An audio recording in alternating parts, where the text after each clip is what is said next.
이제 여러분이 성막 구조는 많이 들어봐서 아실 거예요. 이제 뜰이 있고 성소가 있고 지성소가 있고 이렇게 세 부분으로 구별이 돼 있습니다.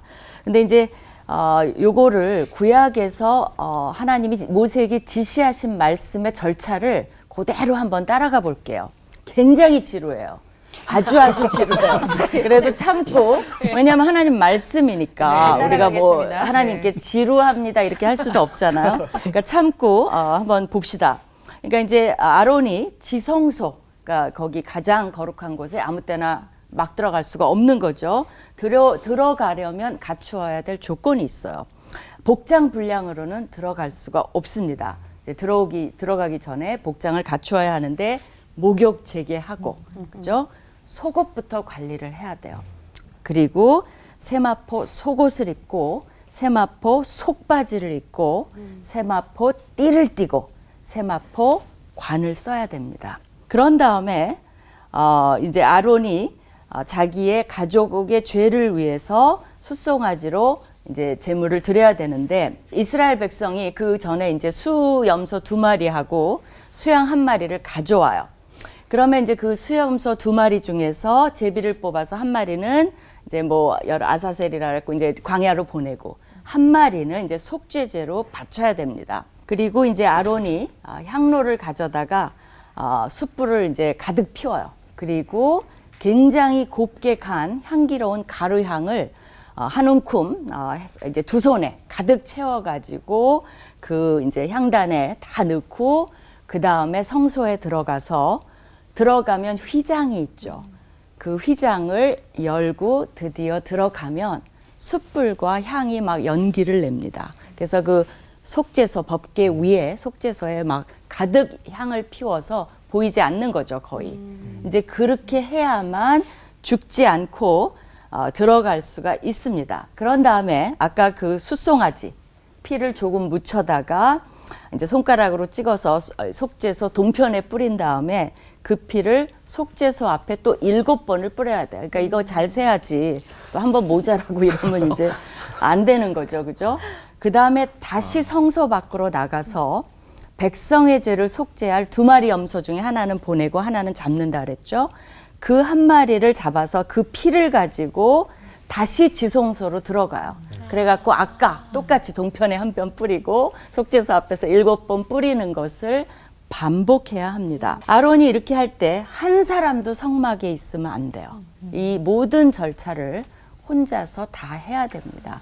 이게 이제 어떤 절차냐면 그 1년에 한 번 하는 대속죄일에 아론이 먼저 자기와 자기 가족의 죄를 속죄하고 그 다음에 백성의 죄를 속죄하고 그 다음에 다른 것들에 피를 뿌려서 정결하게 하는 이스라엘에서 이렇게 하는 건데요. 이스라엘 백성과 우리와의 차이는 뭡니까? 없어요. 이들도 죄인이고 그러니까 아론조차도 자기와 자기 가족의 죄를 먼저 깨끗하게 하고 들어갔어야 돼요. 그 1년에 한 번만 들어가요. 그죠? 그들도 죄인이고 우리도 죄인이고 차이는 없어요. 그럼 유일한 차이가 뭡니까? 휘장이냐? 예수 그리스도냐? 그것이 차이라는 거죠. 그래서 이제 히브리서에서 가르쳐주지 않았으면 몰랐을 거예요. 어떻게 보면. 그 휘장은 예수님의 육체를 가리킨다라고 가르쳐주기 때문에 우리가 그것에 대비를 아는 겁니다. 사실은. 그래서 예수님이 찢기실 때 휘장도 찢겼습니다. 그리고 예수님의 고통과 하나님의 고통스러운 결단이 거기에 묻어 있다는 거죠. 그러니까 우리가 휘장이 찢겼다는 말을 들으면 저는 예수님의 마지막 고함쳤다, 크게 소리 질렀다 하는 말이 나와요. 그게 뭔지 한번 찾아보세요. 그게 동시에 영화로 하면 휘장이 확 찢기면서 예수님의 고함이 같이 이렇게 오버랩이 되는 이제 그렇게 상상이 돼요. 그러면서 하나님의 가슴도 확 찢기는. 그러니까 모든 것이 어둠이고 절망인 그 순간입니다. 그것이 이스라엘 백성과 우리의 차이점인 거죠. 그래서 이것을 통해서 하나님이 우리에게 하나님 앞에 설 수 있는 그걸 righteous standing이라 그래요. 자격을 준 거예요. 그런 거 다 절차를 하지 않아도 휘장을 뚫고 들어갈 수 있는 자격을 부여해 주신 겁니다. 그래서 예배소서는 우리의 화평이신지라 둘로 하나를 만드사 원수된 것 곧 중간에 막힌 담을 예수님의 육체로 허셨다 그랬어요. 그러면 여기에 나오는 단어, 강조된 단어가 있어요. 뭐죠? 화평이에요. 원수예요. 그 단어가 에베소서에 강조되어 있습니다. 근데 어쩌면 예수님이 그 허신 담을 우리는 다시 세우고 있는지도 몰라요. 화평하게 하고 원수된 것을 하나 되게 하는 역할을 기독교인이 해야 되는데 제가 보기에 우리가 너무 미미하지 않나, 힘이 없지 않나, 오히려 우리가 그런 것의 중앙에 있지 않나 어떨 때는 그런 생각을 해봅니다. 그러기에 휘장은 뭐가 돼야 된다고 생각하냐면 나를 들여다보는 상징이라는 겁니다. 내가 누군가, 휘장 앞에. 그죠? 내가 과연 열어는 주셨어요. 들어갈 자격이 있는지.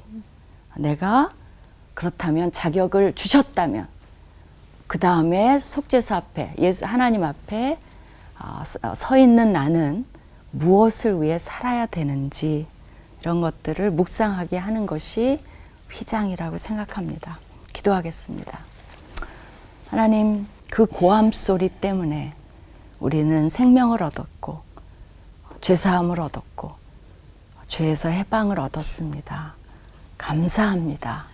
이제 우리가 그 감사한 마음을 가지고 어떻게 살아야 되는지 더 묵상하는 우리가 되게 하여 주시옵소서. 아멘. 예수님 이름으로 기도합니다. 아멘. 아멘.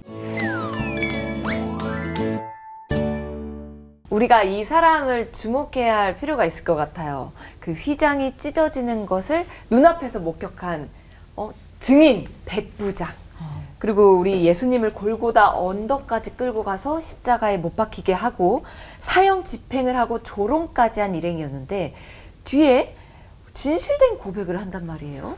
맞습니다. 이는 진실로 하나님의 아들이었도다 라고 고백을 하는데 도대체 그가 무엇을 받길래 그런 고백을 할 수 있었던지 우리 김윤희 목사님께 한번 질문 들어보고 싶습니다. 그 로마 군대 조직이 있죠. 이제 군단이 있고요. 대대가 있고 대대 밑에 이제 그 백인대가 있어요. 그러니까 이제 백인 때 그 대빵죠. 그 사람이 이제 백부장이죠. 이름은 백부장인데 사실 한 80명 정도, 7, 80명 정도를 거느렸는데 그 사병들이 가장 되고 싶어하는 그 명예직이 백부장이었어요. 또 월급도 정말 괜찮은 직업이고 특혜도 많았어요. 근데 이제 이 사람이 공관복음에 다 나와요. 이 백부장이 목격한 얘기가 여러 가지 나오는데 이 백부장은 휘장은 못 받죠, 당연히. 근데 이제 그때 다 합해 보면 지진이 나고 어두워지고 이제 여러 가지 그런 현상들을 보고 예수님이 소리 지르시고 돌아가신 그런 것을 보면서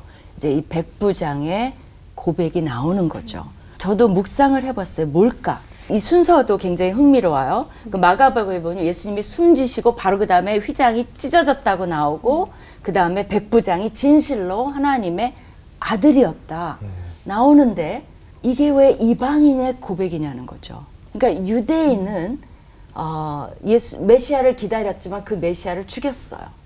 근데 그런 거 하나도 없는 이방인은 그것을 보고 고백을 했단 말이죠. 그러니까 이거는 하나님의 역사 속에 이미 유대인의 하나님이 아니라 이방인을 다 포함하는 만민의 하나님. 누가 포함이 됐죠? 우리가 포함이 됐어요. 그것을 읽는 우리도 백부장의 고백을 할 것이냐라는 도전을 던지는 거나 마찬가지라고 생각합니다. 사실은. 그죠? 어떻게, 왜냐하면 아무것도 몰라요. 백부장은 성경을 아는 것도 아니에요. 그거를 보고 고백을 한 거죠. 두 번째는 예수님의 그 십자가상에 우리가 다 있었다면 그 고백하실 것 같아요? 몰라요, 그거. 보고 믿은 사람도 있고 조롱한 사람도 있고 끝까지 그 뭐 예수님 제비뽑기나 그 옷 나눠 먹은 사람도 있고 그냥 돌아간 군중도 있고 다양한 사람들이 있었어요. 그럼 여러분은 어떻게 하시겠어요? 그죠? 바로 보고 뭐가 뭐 증거가 있어야 되는 게 아니라 그냥 자기가 관찰한 바를 믿은 거, 그것을 요구하고 믿음이 그런 것이라는 것을 우리에게 도전하고 있지 않나 그런 생각을 해봤습니다. 그래서 로마서 5장 2절에 그로 말미암아 우리가 믿음으로 서 있는 이 은혜에 들어감을 얻었으며, 그렇기 때문에 우리 믿음으로 은혜에 참여하게 됐다는 거예요. 그래서 믿음이 중요하다는 거죠.